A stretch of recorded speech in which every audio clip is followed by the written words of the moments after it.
পারছিস? হ্যাঁ স্টার্ট করে দিছি।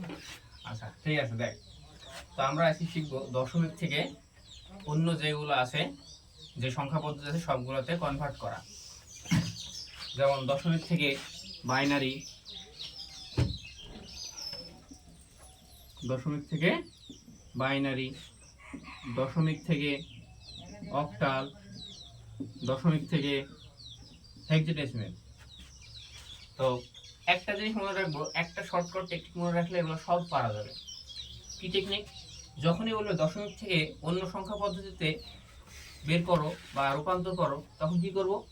যে সংখ্যা পদ্ধতিতে বের করতে বলবে সেই সংখ্যা পদ্ধতির বেস দ্বারা ওই দশমিক সংখ্যাটাকে ভাগ করলেই সংখ্যাটা বেরিয়ে আসে। একটা জিনিস এই লাইনটা মনে রাখলে সব সম্ভব। দশমিক থেকে যখন অন্যটা বের করতে বলবে তখন কি করব? ওর বেস দ্বারা যেই সংখ্যা পদ্ধতি বের করতে বলবে তার বেস দ্বারা কি করব? দশমিক সংখ্যা পদ্ধতিটাকে ভাগ করে দেব। তাহলে ওই দশমিক সংখ্যা পদ্ধতি থেকে অন্য যে সংখ্যা পদ্ধতি বের করতে বলবে সেটাতে কি হয়ে যাবে? রূপান্তর হয়ে যাবে। এক্সাম্পল, উদাহরণস্বরূপ, যদি আমাদের একটা যে কোনো দশমিক সংখ্যা বলো 17, এটাকে আমরা যদি বলি যে বাইনারি বের করো, তাহলে আমরা কি করব? এই 17 কি করব? 2 দিয়ে ভাগ করব। 17 কয় দিয়ে ভাগ করব? 2 দিয়ে ভাগ করব। তাহলে 8 দুগুণে কত হয়? 16, অবশ্যই থাকে 1। আবার যদি আমরা 8 কে 2 দিয়ে ভাগ করি, 4 দুগুণে 8, অবশ্যই থাকে কত? 0। আবার যদি আমরা 4 কে 2 দিয়ে ভাগ করি, 2 দুগুণে 4, অবশ্যই থাকে 0। আবার যদি আমরা 2 কে 2 দিয়ে ভাগ করি, 1, অবশ্যই থাকে 0। এখন যদি আমরা নিচ থেকে সাজিয়ে লেখো, যে দেখো 0 1 0 1 0 0 1, তাহলে আমরা সংখ্যা কি লিখতে পারি? 1 0 0 0 1। এটা সবসময় নিচ থেকে লিখতে হয়, সবসময় নিচ থেকে লিখতে হয়। এটার নাম কি? এলএসডি না এমএসডি? বলো তো। এটা হলো এলএসডি, এলএসডি। এবং যদি পয়েন্টের পরে হতো তখন আমরা কি লিখতাম? এমএসডি। ঠিক আছে? তো এটা যেহেতু পয়েন্টের পরে সংখ্যা ছিল না, শুধু স্বাভাবিক সংখ্যা, তাই আমরা কি করলাম? নিচ থেকে সাজিয়ে লিখলাম। আবার যদি বলে দশমিক থেকে অক্টাল বের করো, দশমিক থেকে কি বের করো? অক্টাল। এই যে কোনো দশমিক সংখ্যা বলো। 76। এই সংখ্যাটা আমরা এখন কি বের করতে বলেছে? অক্টালে বের করতে বলেছে। তাহলে আমরা কি করব? অক্টালে যে বেজ, অক্টালের বেজ কত পেয়েছি আমরা? 8। 8 দিয়ে আমরা 76 কে ভাগ করব।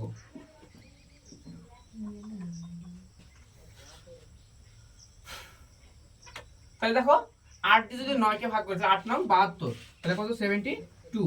অবশ্যই কত থাকে? 4। তাহলে দেখো এখানে 9 হবে, দুঃখিত, 9। 8 9 72। এখন দেখো এই 8 কে 9 কে আবার 8 দিয়ে ভাগ করতে কত হবে? 8 কে 8, অবশ্যই থাকবে 1। এবার নিচে সাজিয়ে লেখো, তাহলে কি দেখো? 1 1 4 1 1 4। তাহলে এটা পেয়ে গেলাম, সহজ জিনিস। একই ভাবে হেক্সাডেসিমাল। ক্লিয়ার? এই যে 1 1 4, কারণ আমরা যখন 76 কে ভাগ করলাম 8 দিয়ে, তখন কত পেলাম? 8 9 72, অবশ্যই কত থাকে? 4। তাহলে এই 9 কে যদি আমরা আবার 8 দিয়ে ভাগ করি, তাহলে 8 কে 8, অবশ্যই থাকে 1। তাহলে 1 1 8 4, নিচ থেকে সাজিয়ে লিখতে হয়। বুঝতে পেরেছো? সহজ হিসাব। ওকে, তাহলে একই ভাবে আমাদের বাইনারি থেকে আরেকটা কি হেক্সাডেসিমাল সম্ভব। দশমিক থেকে অন্যগুলো যে কোনোতে কনভার্ট করা যায়। ঠিক আছে? এরপর যদি আমরা এখন মনে করি যে অন্যগুলা থেকে দশমিক কনভার্ট করব, কি করব? অন্যগুলা থেকে, যেমন বাইনারি থেকে, অক্টাল থেকে, হেক্সাডেসিমাল থেকে, এই তিনটা থেকে যদি আমরা শুধু বাইনারি করতে চাই এখন, তখন আমরা কি করব? ওর বেস দ্বারা কি করব? গুণ করব। কি করব? ওর বেস দ্বারা গুণ করব। চলো দেখি।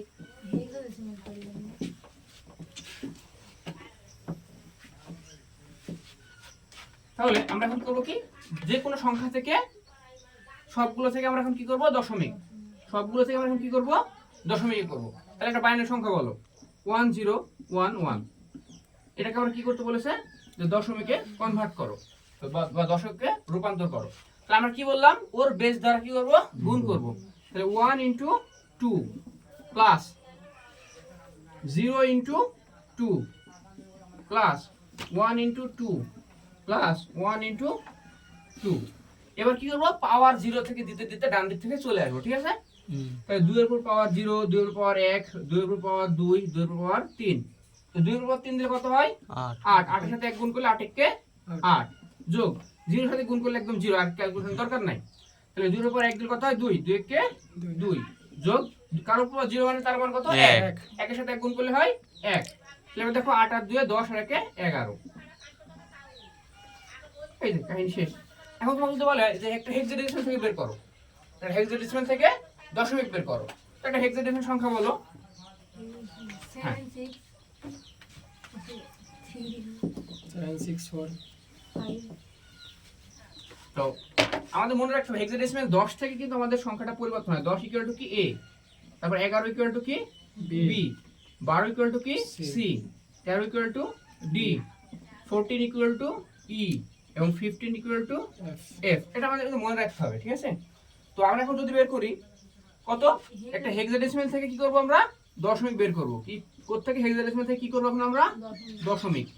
একটা হেক্সাডেসিমাল যে কোনো হেক্সাডেসিমাল সংখ্যা বলো, কি বের করবা? D A6, a6, এটাকে আমরা কি করব, দশমিকে রূপান্তর করব। তো আমরা কি বলেছিলাম যে যখন আমরা অন্য কোনো সংখ্যার পদ্ধতি থেকে দশমিক বের করব তখন কি করব, ওই সংখ্যা পদ্ধতির বেস দ্বারা কি করব, গুণ করব। তাহলে এর ভ্যালু কত, 10। আমরা কিন্তু লিখে দিয়েছি এর ভ্যালু কত, 10 ইনটু 16 যোগ 6 ইনটু 16 পাওয়ার 0 পাওয়ার 1। ঠিক আছে? তাহলে দেখো তার উপর 0 মানে তার ভ্যালু কত, 1।